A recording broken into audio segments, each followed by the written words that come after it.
Hello, this is Barbara from Bab's Lemonade Life. I'm doing an update to my imiquimod cream treatment that I've been using this past month to treat my precancerous skin growths. Anyway, it's called imiquimod cream 5%. And I've been applying one packet of this to my face and then one packet on my chest and around my neck to the back of my neck for about a month. And then I'm supposed to go off it for 2 weeks and then back on it again for 2 more weeks. And I tell you, this is self-abusive. It's not pleasant. It's itchy. My face is red and inflamed. My last treatment was 5 days ago. And the healing process is slow. My cheek has some really deep spots in it, and this evening when I washed it with a washcloth, it did bleed. Trying to cover this with makeup has been very difficult because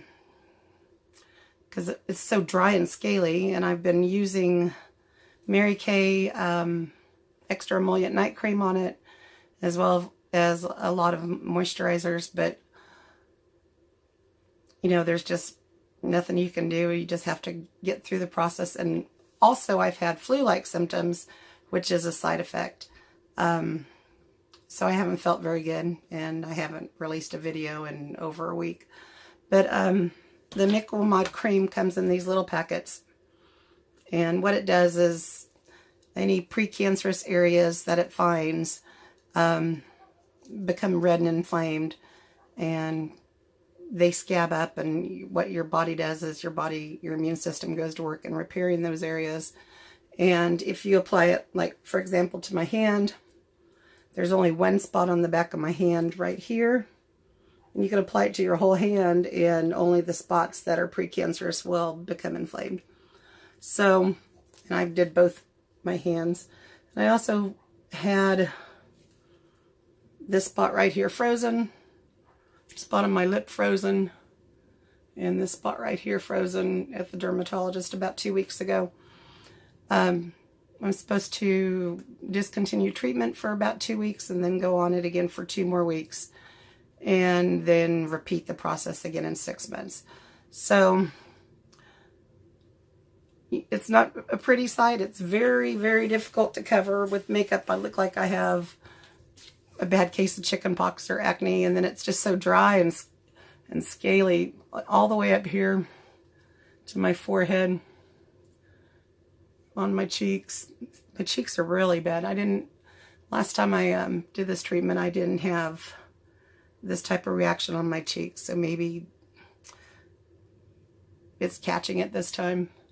But last time I only did a two-week treatment, and when she saw me a couple weeks ago, the dermatologist told me to continue it for 2 weeks because it was finding areas that needed treatment. But, this is just so difficult. You have to go about your everyday life looking like this and trying to cover it up, and it won't cover very well, and you're dry and scaly and just ugly,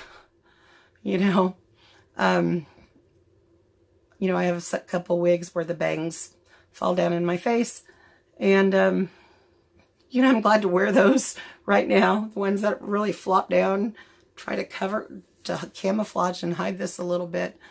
Anyway, due to my history of having 2 skin cancers removed already, one in my upper arm, and there's one right in there.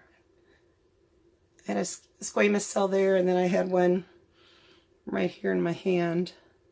You see the scar removed, and I didn't know what they were at first, and now I know what they look like. So if I do get one coming up, we treat those early. And I see the dermatologist, 2 to 3 times a year. Anyway, I just wanted to update you about where I'm at with my treatment with the imiquimod cream.